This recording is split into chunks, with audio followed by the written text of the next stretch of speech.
Global citizens, thank you for making an hour of your time to watch a special address on climate action. My name is Femi Oke. I am your guide through the program for the next 60 minutes, and in this role, I was thinking about what puts the special in special, so I dug a little deep to see about the root of the word. Greater than, better than, different from what is usual. That is a perfect explanation for where we are with climate action, with what is needed to create climate action today. You will hear in the next 60 minutes from our host, the American Museum of Natural History, from Mike Bloomberg, the UN Secretary General's Special Climate Envoy on climate ambition and solutions, and from the United Nations Secretary General Antonio Guterres. And now, we can start officially with the President of the American Museum of Natural History, Sean Decatur. Mr. President, thank you for having us.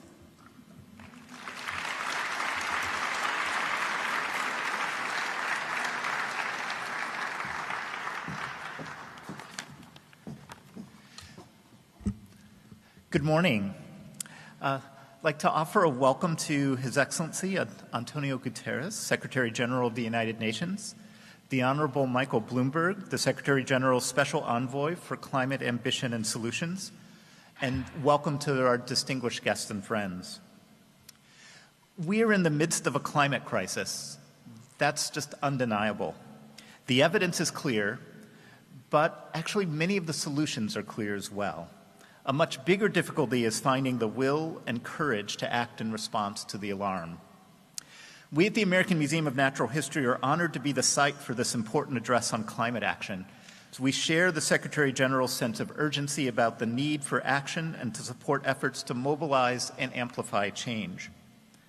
In fact, the museum is a particularly important site to host this conversation. This is a scientific research institution that examines the natural history of the planet, ecosystems, species, habitats, and the threats to them, the ways in which human culture has shaped the planet, and how changes in the planet are impacting human culture.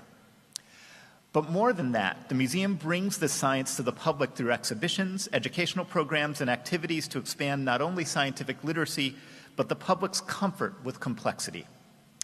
At a time when our planet is under threat every day, diverse audiences come together here on common ground in an institution dedicated to inquiry, discovery, and communication. And this institution has the ability, indeed the responsibility, not only to deepen public understanding of the climate crisis, not only to spur individuals to take action, but to inspire all of us to imagine life in a world that has found the will to address this existential threat. That can give us all hope for a shared future. Much of the museum's work in climate action and education has been inspired by Plan NYC, launched in this very room during Michael Bloomberg's tenure as New York's mayor. It placed New York City at the forefront of urban sustainability, environmental action, and climate change mitigation. So I'm pleased this morning to introduce Michael Bloomberg, who really for this group needs no introduction.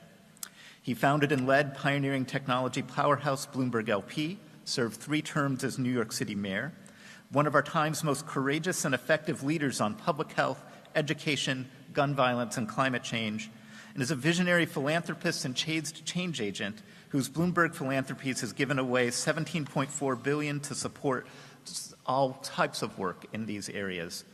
And just last month, President Biden awarded him the Presidential Medal of Freedom, the nation's highest civilian honor, for extraordinary contributions to the United States and the world.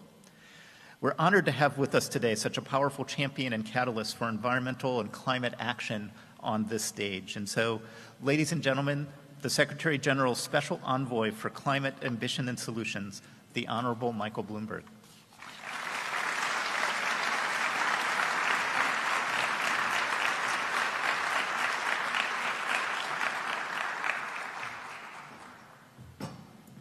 Sean, thank you. If I could get my daughters to listen to that, maybe they'd think better of me. All kidding aside, and actually one of my daughters is on the board of this very museum. It's a wonderful thing, and thank you, Sean, for your leadership of the Museum of Natural History. This is one of the great treasures of not just New York City, not just America, but of the world. We are surrounded by so many strange creatures displayed here, some of whom in real life maneuver secretly in the dark, all of them engaged in a ruthless battle for survival. It is almost like being back in City Hall. Thank you all for coming, and let me give a very special welcome to our guest of honor, Secretary General Guterres. Over 7 years, he has been head of the UN. The world has had no more passionate or determined advocate for action on climate change. I used to live in his neighborhood. I got driven out. I didn't actually. I moved before you took office. I left. Sorry. I would still be there if I had known you were going to move in across the street. Seriously, there have been so many urgent issues the UN has had to confront during his tenure, but he has never allowed them to diminish the urgency of the climate crisis. When climate-related disasters strike, as they have increasingly lately, he has never allowed world leaders to turn their eyes away from or ignore reality. He has done a tremendous amount to keep us moving forward on many different fronts, including ones with ties to this very hall. Let me explain. 17 years ago, on Earth Day 2007, I stood underneath this same blue whale to announce the city's first ever comprehensive agenda to confront climate change. We called it Plan YC, a greener, greater New York. And for a long time, people viewed the fight against climate change as a trade-off with economic growth. They said you could fight climate change or grow the economy, but you couldn't do both. But we believed, as the Secretary General, or SecDef as we call him, General has shown that the opposite is really true.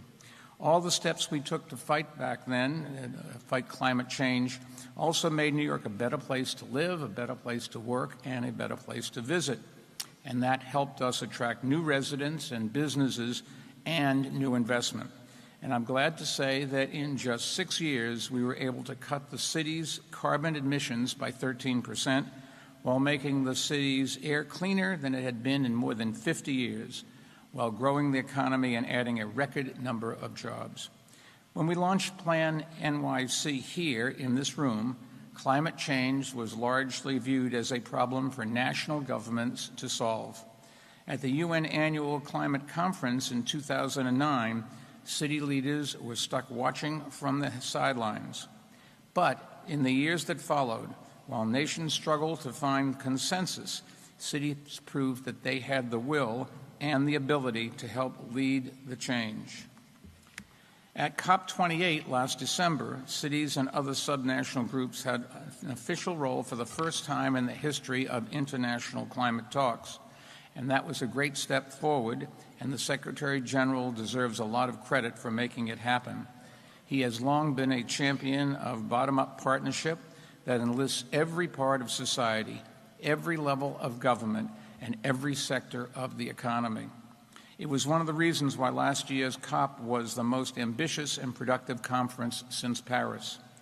Under the leadership of the Secretary General's, COP28 was focused on tangible actions that can be taken right away and not on far-off goals.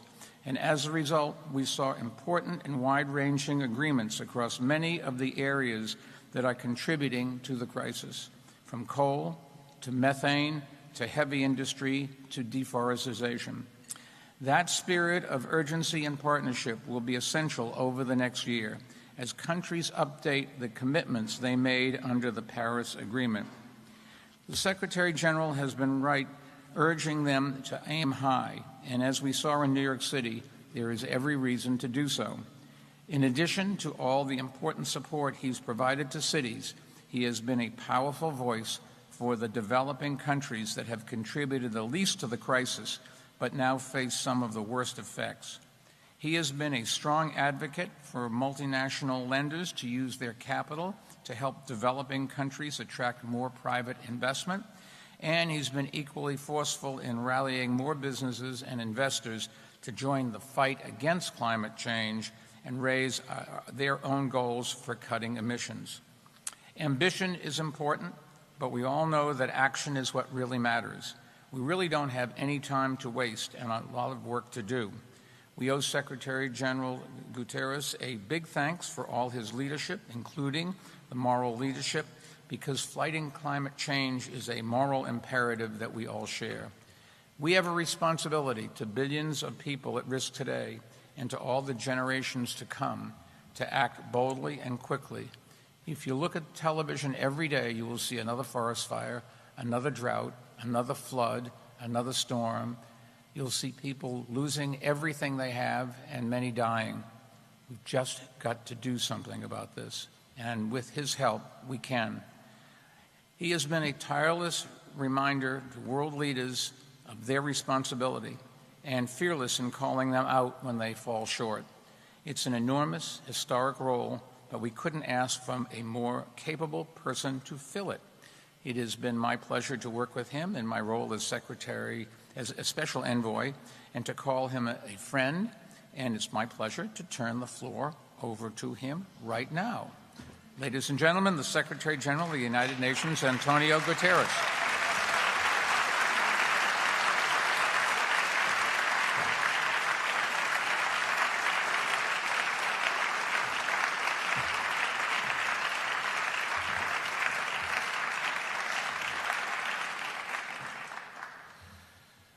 Dear friends of the planet, today is World Environment Day.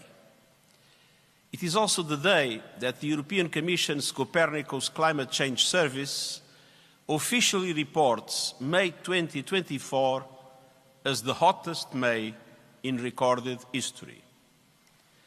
This marks 12 straight months of the hottest months ever. For the past year, every turn of the calendar has turned up the heat. Our planet is trying to tell us something, but we don't seem to be listening. Dear friends, the American Museum of Natural History is the ideal place to make the point. This great museum tells the amazing story of our natural world, of the vast forces that have shaped life on Earth over billions of years. And humanity is just one small blip on the radar. But like the meteor that wiped out the dinosaurs, we are having an outsized impact. In the case of climate, we are not the dinosaurs, we are the meteor. We are not only in danger, we are the danger, but we are also the solution. So, dear friends, we are at a moment of truth. The truth is, almost 10 years since the Paris Agreement was adopted, the target of limiting long-term global warming to 1.5 degrees Celsius is hanging by a thread.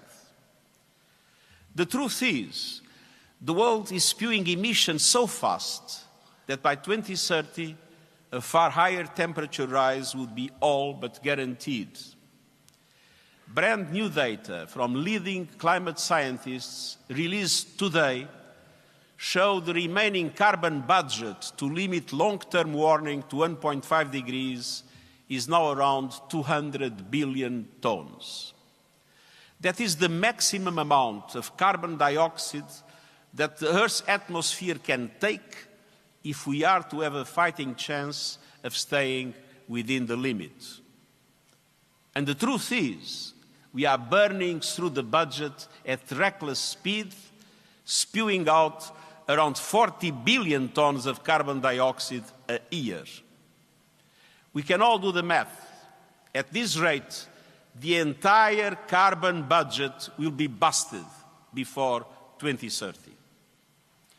The truth is, global emissions need to fall 9% every year until 2030 to keep the 1.5 degree limit alive. But they are heading in the wrong direction. Last year, they rose by 1%. The truth is, we already face incursions into 1.5 degree territory. The World Meteorological Organization reports today that there is an 8% chance the global annual average temperature will exceed the 1.5 degree limit in at least one of the next 5 years. In 2015, the chance of such a breach was near zero.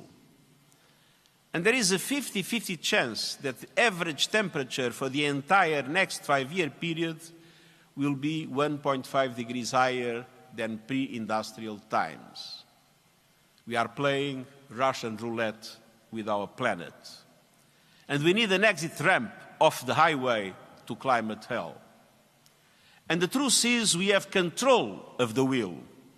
The 1.5 degree limit is still just about possible. And let's remember, it's a limit for the long term, measured over decades, not months or years. So stepping over the threshold, the 1.5, for a short time does not mean the long-term goal is shot. It means we need to fight harder now. The truth is the battle for 1.5 degrees will be won or lost in the 2020s under the watch of leaders today.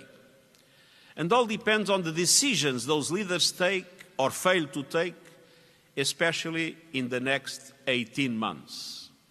It's climate crunch time. The need for action is unprecedented, but so is the opportunity, not just to deliver on climate, but on economic prosperity and sustainable development.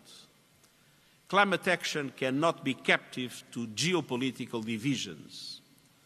So, as the world meets in Bonn for climate talks and gears up for the G7 and G20 summits, the United Nations General Assembly and COP29, we need maximum ambition, maximum acceleration, maximum cooperation, in a word, maximum action. So, dear friends, why all this fuss about 1.5 degrees? Because our planet is a mess of complex connected systems, and every fraction of a degree of global heating counts. The difference between 1.5 and 2 degrees could be the difference between extinction and survival for some small island states and coastal communities. The difference between minimizing climate chaos or crossing dangerous tipping points. 1.5 degrees is not a target, it's not a goal, it's a physical limit. Scientists have alerted us that temperatures rising higher would likely mean the collapse of the Greenland ice sheet and West Antarctic ice sheet with catastrophic sea level rise, the destruction of tropical coral reef systems and livelihoods of 300 million people, the collapse of the Labrador Sea Current that would further disrupt weather patterns in Europe, and widespread permafrost melt that would release devastating levels of methane, one of the most potent heat-trapping gases. Even today, we are pushing planetary boundaries to the brink, shattering global temperature records and reaping the whirlwind. And it is a travesty of climate justice that those least responsible for the crisis are hardest hit: the poorest people, the most vulnerable countries, indigenous peoples, women and girls. The richest 1% emit as much as 2/3 of humanity. And extreme events turbocharged by climate chaos are piling up, destroying lives, pummeling economies, and hammering health, wrecking sustainable development, forcing people from their homes, and rocking the foundations of peace and security as people are displaced and vital resources depleted. Already this year, a brutal heat wave has baked Asia with record temperatures, shriveling crops, closing schools, and killing people. Cities from New Delhi to Bamako to Mexico City are scorching. Here in the US, savage storms have destroyed communities and lives. We have seen drought disasters declared across Southern Africa, and extreme rains flood the Arabian Peninsula, East Africa, and Brazil. And the mass global coral bleaching caused by unprecedented ocean temperatures soaring past the worst predictions of scientists. The cost of all this chaos is hitting people where it hurts, from supply chains severed to rising prices, mounting food insecurity, and uninsurable homes and businesses. And that bill will keep growing. Even if emissions hit zero tomorrow, a recent study found that climate chaos will still cost at least 38 trillion a year by 2050. Climate change is the mother of all stealth taxes paid by everyday people and vulnerable countries and communities.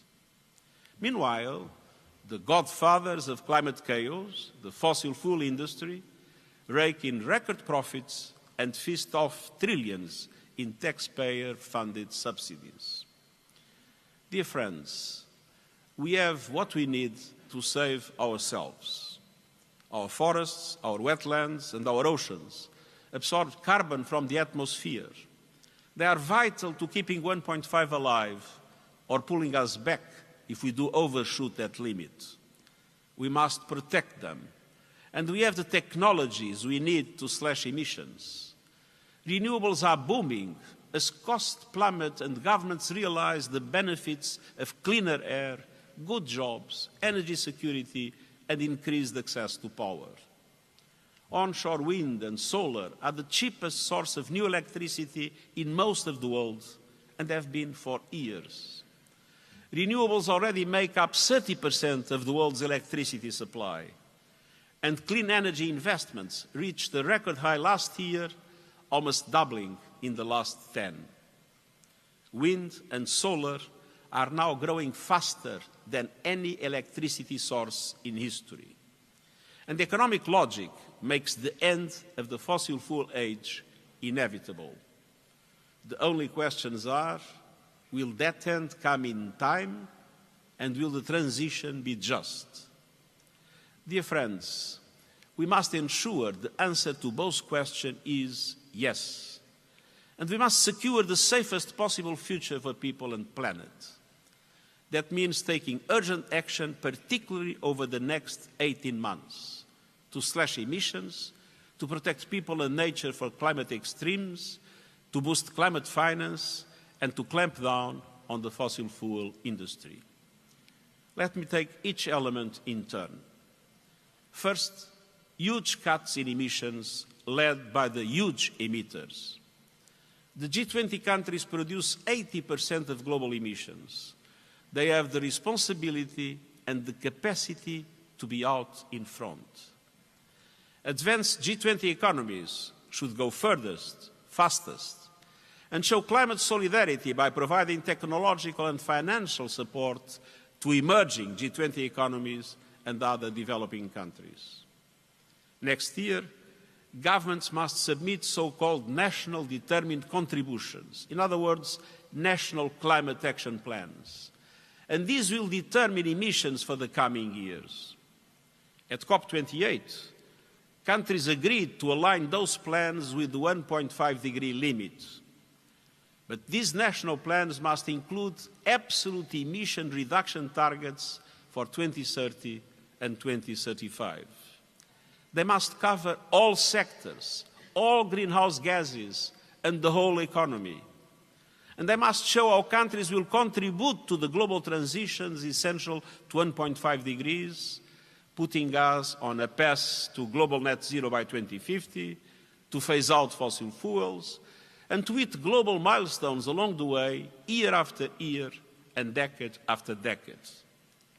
That includes, by 2030, contributing to cutting global production and consumption of all fossil fuels by at least 30%, and making good on commitments made at COP28 on ending deforestation, doubling energy efficiency, and tripling renewables. Every country must deliver and play their rightful part. And that means that G20 leaders working in solidarity to accelerate a just global energy transition aligned with the 1.5-degree limit, they must assume their responsibilities. We need cooperation, not finger-pointing. It means that G20 aligning their national climate action plans, their energy strategies, and their plans for fossil fuel production and consumption within a 1.5-degree future. And it means the G20 pledging to reallocate subsidies from fossil fuels to renewables, storage and grid modernization, and support for vulnerable communities. It means the G7 and other OECD countries committing to end coal by 2030 and to create fossil fuel-free power systems and reduce oil and gas supply and demand by 60% by 2035. It means all countries ending new coal projects now, particularly in Asia, home to 95% of planned new coal power capacity. And it means non-OECD countries creating climate action plans to put them on a path to ending coal power by 2040. And it means developing countries creating national climate action plans that double as investment plans, spurring sustainable development, and meeting soaring energy demand with renewables. The United Nations is mobilizing our entire system to help developing countries to achieve these through our Climate Promise initiative. Every city, region, industry, financial institution, and company must also be part of the solution. They must present robust transition plans by COP30 next year in Brazil at the latest. Plans aligned with 1.5 degrees and the recommendations of the UN high-level expert group on net zero. Plans that cover emissions across the entire value chain, that include interim targets and transparent verification processes, and that steer clear of the dubious carbon offsets that erode public trust while doing little or nothing to help the climate. We can't fool nature. False solutions will backfire. We need high-integrity carbon markets that are credible and with rules consistent with limiting warming to 1.5 degrees. And I also encourage scientists and engineers to focus urgently on carbon dioxide removal and storage, to deal safely and sustainably with final emissions from the heavy industries hardest to clean. And I urge governments to support them. But let me be clear, these technologies are not a silver bullet. They cannot be a substitute for drastic emission cuts or an excuse to delay fossil fuel phase-out. But we need to act on every front. Dear friends, the second area for action is ramping up protection from the climate chaos of today and tomorrow. It is a disgrace that the most vulnerable are being left stranded, struggling desperately to deal with the climate crisis they did nothing to create.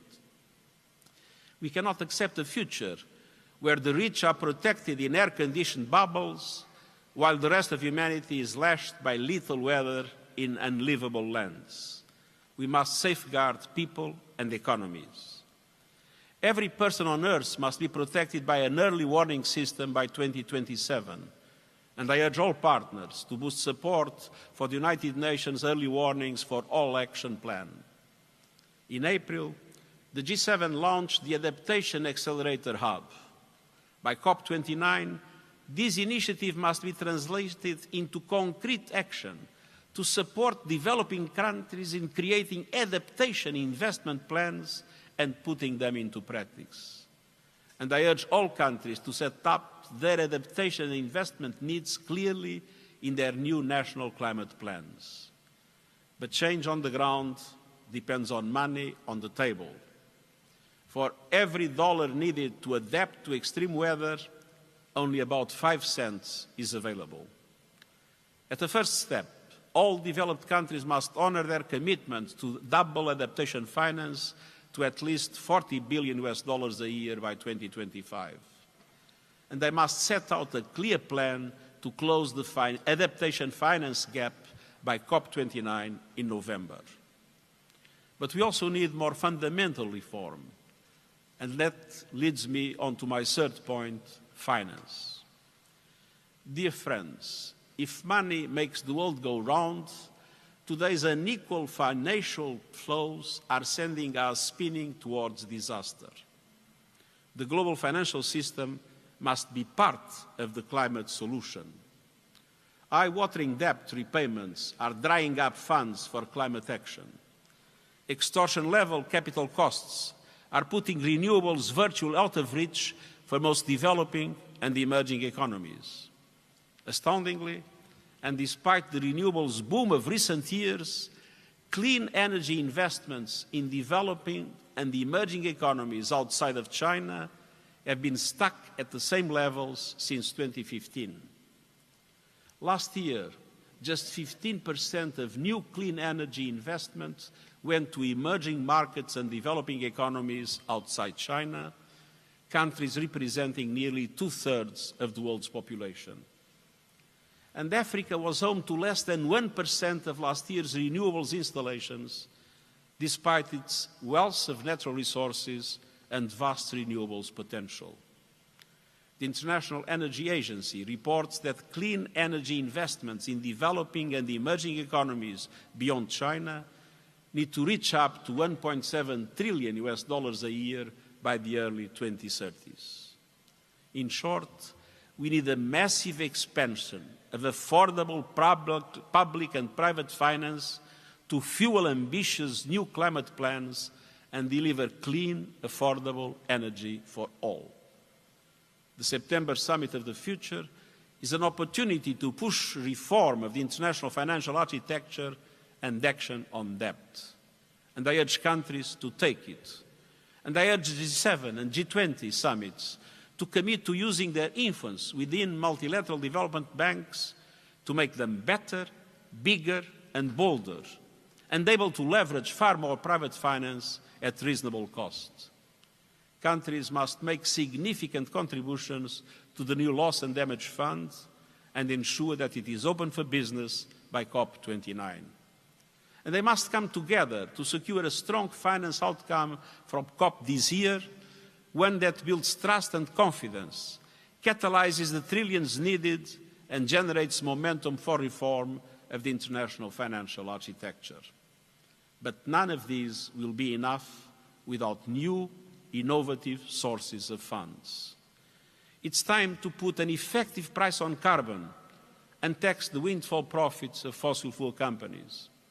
And by COP29, we need early movers to go from exploring to implementing solidarity levies on sections such as shipping, aviation, and fossil fuel extraction to help fund climate action.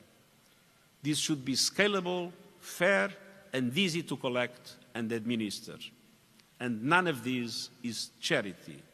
It is enlightened self-interest. Climate finance is not a favor. It's a fundamental element to a livable future for all.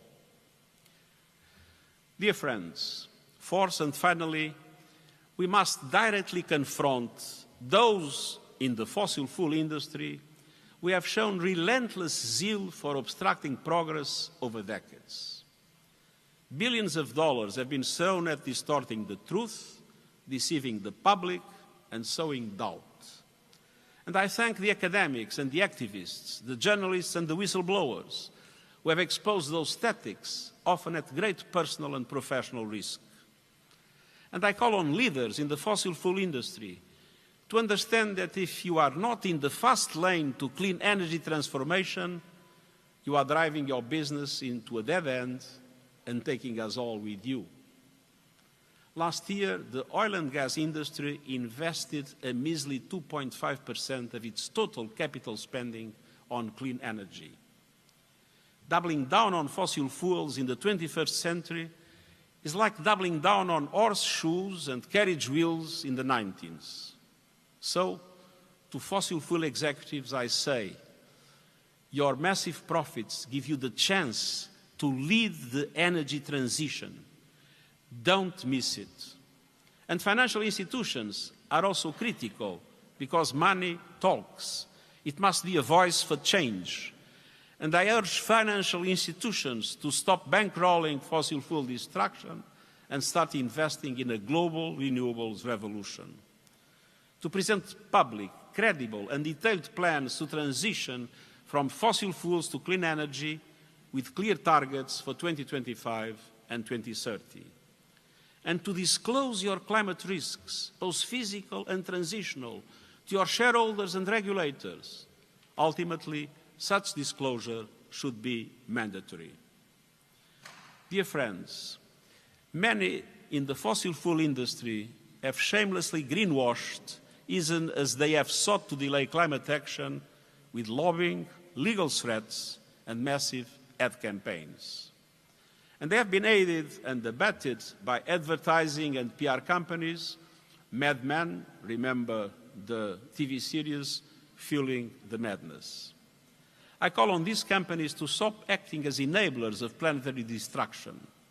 Stop taking on new fossil fuel clients from today and set out plans to drop your existing ones. Fossil fuels are not only poisoning our planet, they are toxic for your brand. Your sector is full of creative minds who are already mobilizing around this cause. They are gravitating towards companies that are fighting for our planet, not trashing it. And they also call on countries to act. Many governments restrict or prohibit advertising for products that harm human health, like tobacco. Some are now doing the same with fossil fuels. I urge every country to ban advertising from fossil fuel companies. And I urge news media and tech companies to stop taking fossil fuel advertising. We must all deal also with the demand side. All of us can make a difference by embracing clean technologies, facing down fossil fuels in our own lives, and using our power as citizens to push for systemic change. In the fight for a livable future, people everywhere are far ahead of politicians. Make your voices heard and your choices count. Dear friends, we do have a choice, creating tipping points for climate progress or careening to tipping points for climate disaster. No country can solve the climate crisis in isolation. This is an all-in moment. And the United Nations is all in, working to build trust, to find solutions, and to inspire the cooperation our world so desperately needs. And to young people, to civil society, to cities, regions, businesses, and others who have been leading the charge towards a safer, cleaner world, I say thank you.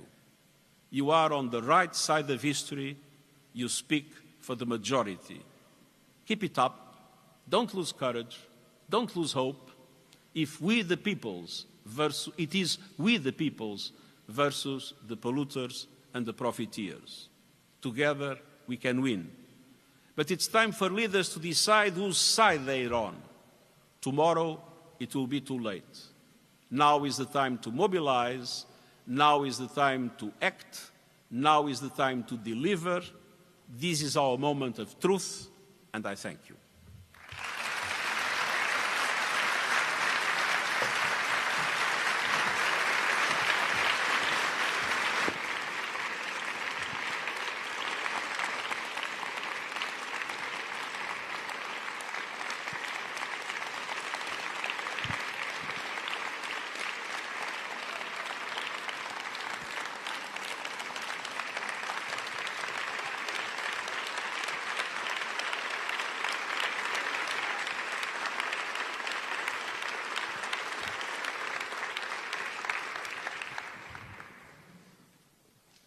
Secretary General, I'm so glad the applause has stopped so that we can have a conversation.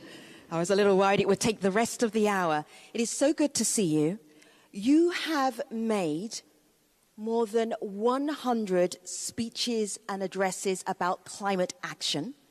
You have sat down and done more than 50 interviews with the media or press briefings about climate action, plus all of the social media posts and videos.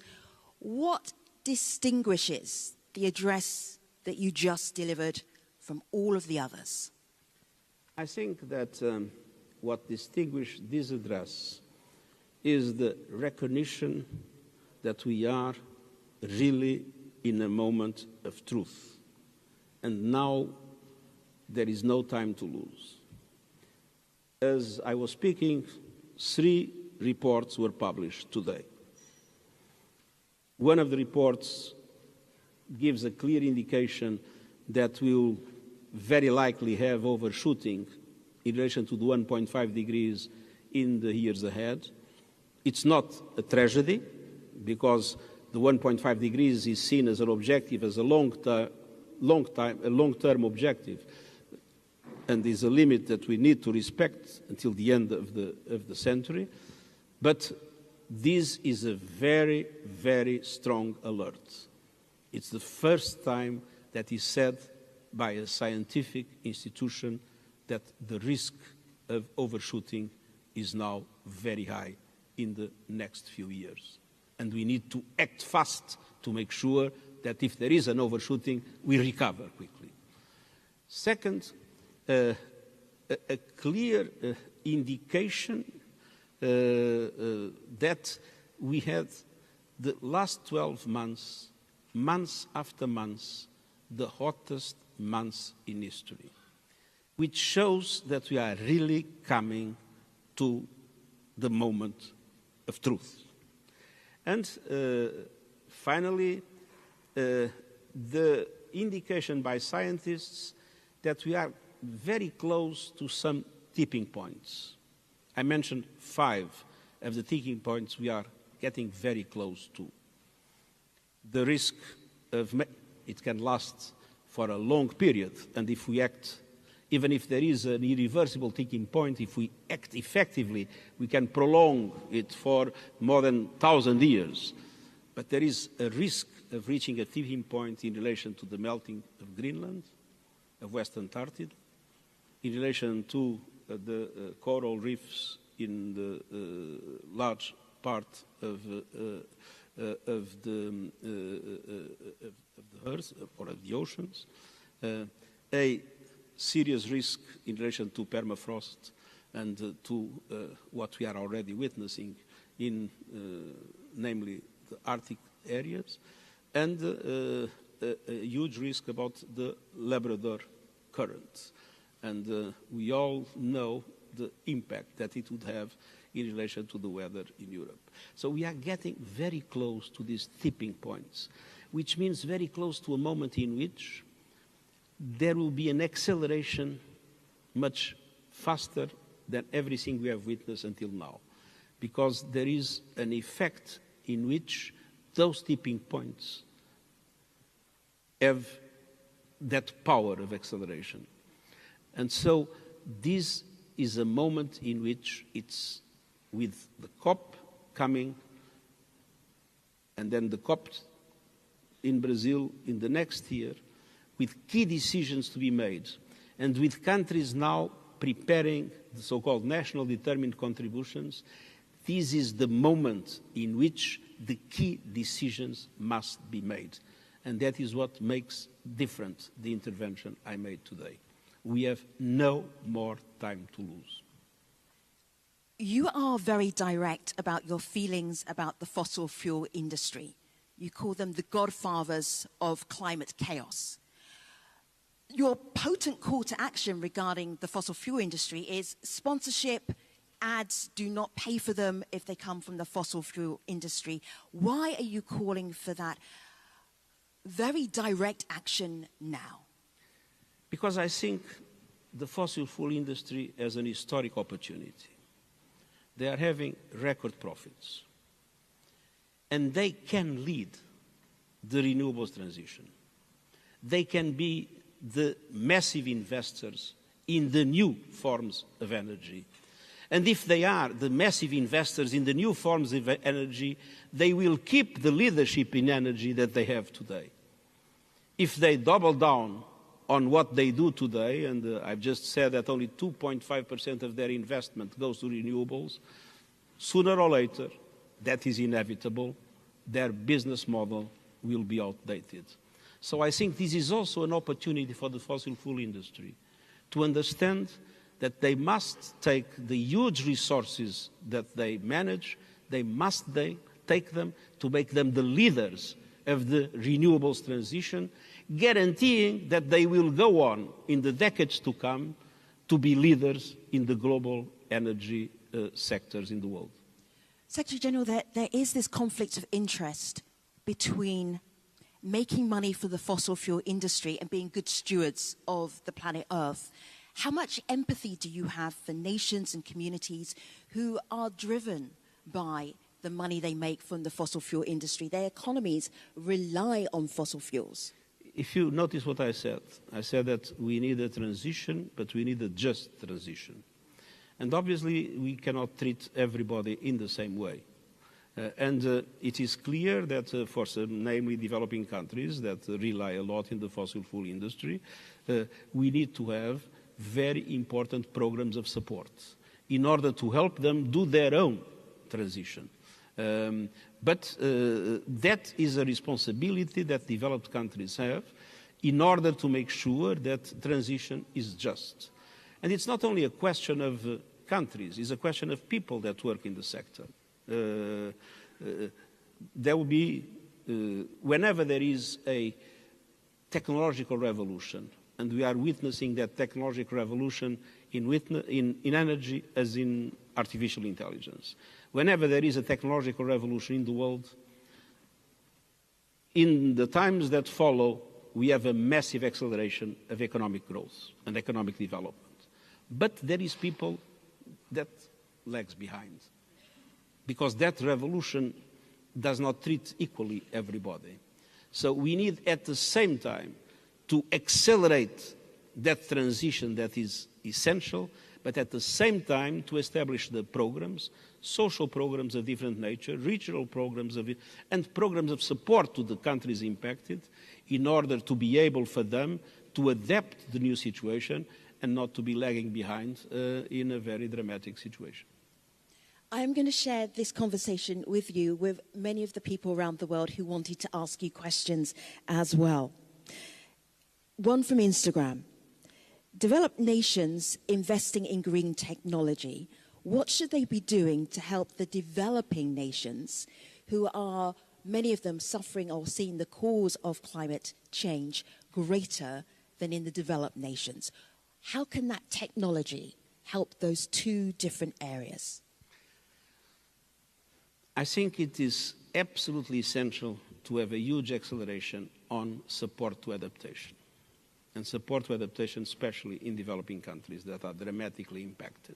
I mean, we have in this table, in this audience, the ambassador of Pakistan. I was there and I've seen the floods. I know the dramatic impact that represents.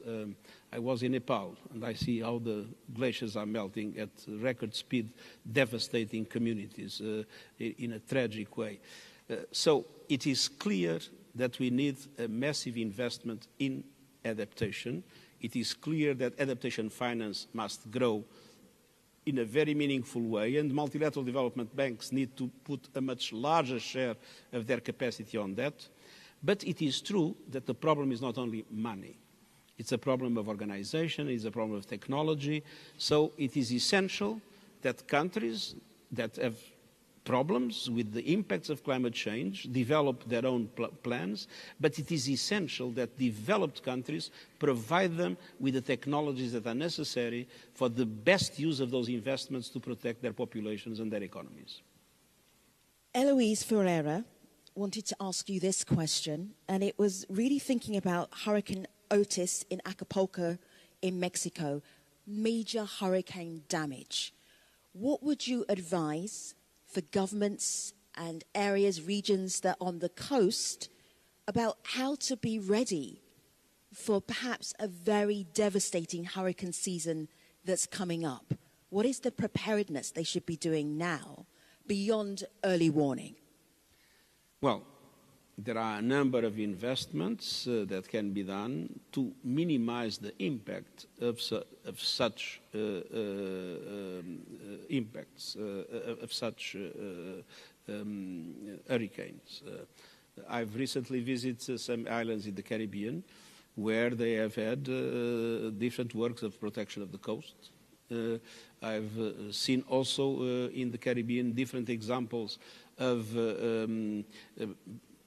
investing in the housing sector to guarantee that the houses and the warehouses and other installations are better prepared to resist the hurricane. And I've seen places where constructions that are not adequate are destroyed and constructions that are adequate can resist. So there are lots of things that can be done in preparation to minimize the impact of these hurricanes. But our obligation as an international community is to do everything that is needed to stop this growth of emissions, to reduce drastically emissions, and to make sure that we do not go on in this acceleration in which year after year we have hurricanes that are more frequent, more devastating, and with more terrible consequences for the populations that are impacted. This, Secretary General, was a very popular question, came from many different platforms, but I'm going to use Alexandria's words from Portugal.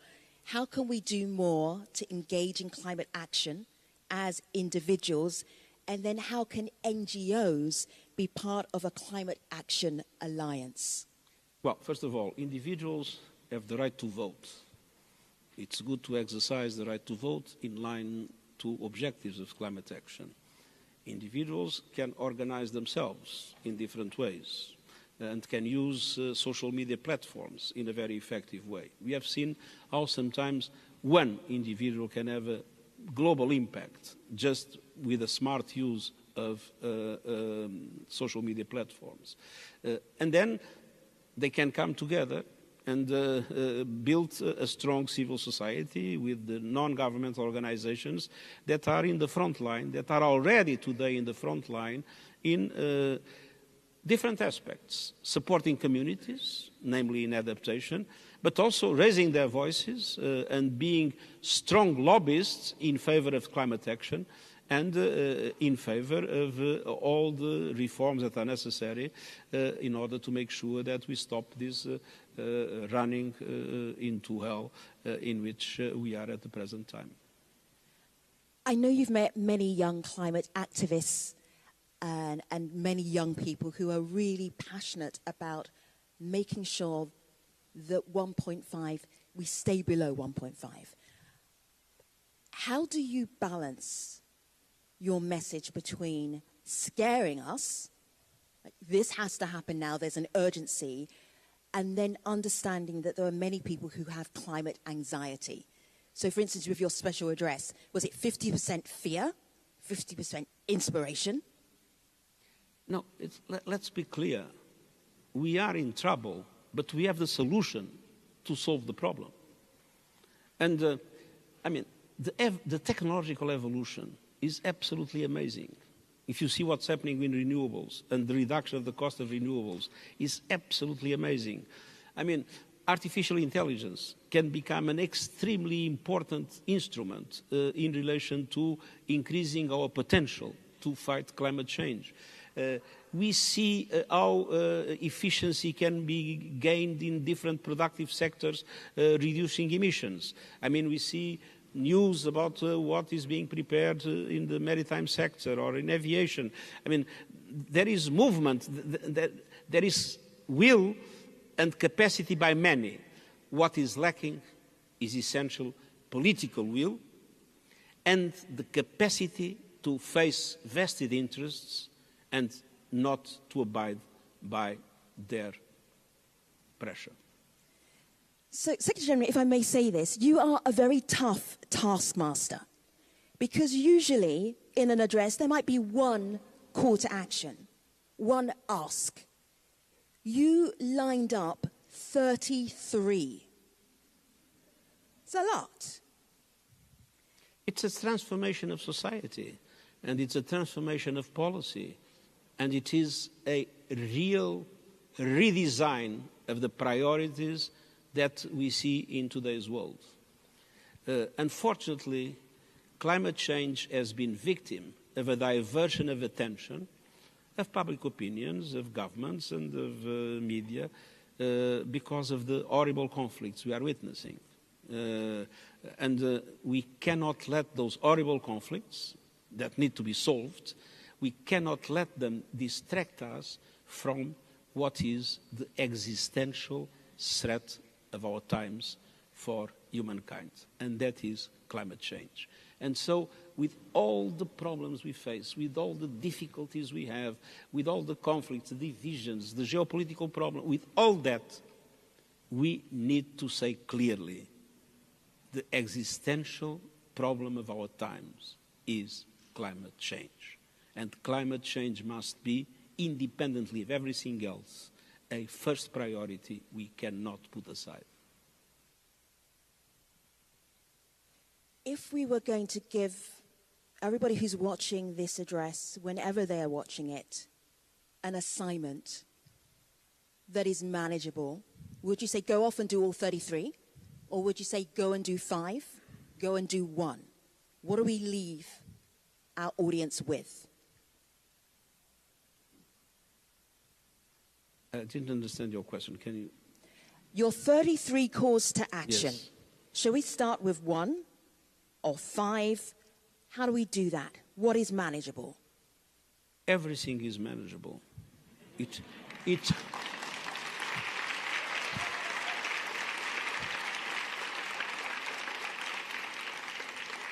strictly a matter of political will. Everything is manageable. If you see any development plan of any country, there are hundreds of measures. If you see our proposals for the Summit of the Future, there are lots of different measures that the member states are now discussing based on the work of co-facilitators that are representatives of member states that are preparing the documents for the Summit of the Future. There is an enormous amount of proposals. I mean,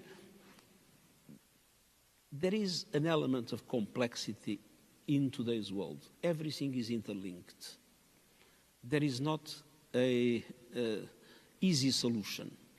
We must act in all fronts because all fronts are interlinked. And we need to understand the complexity of our time, and we need to have answers that are not simplistic, that are complex, but at the same time with the clear orientation and the clear guiding principle that that one is one and unified. Secretary General Antonio Guterres, thank you for sharing your special address on climate action with us today. We appreciate you and your time, and thank you for watching. Thank you very much.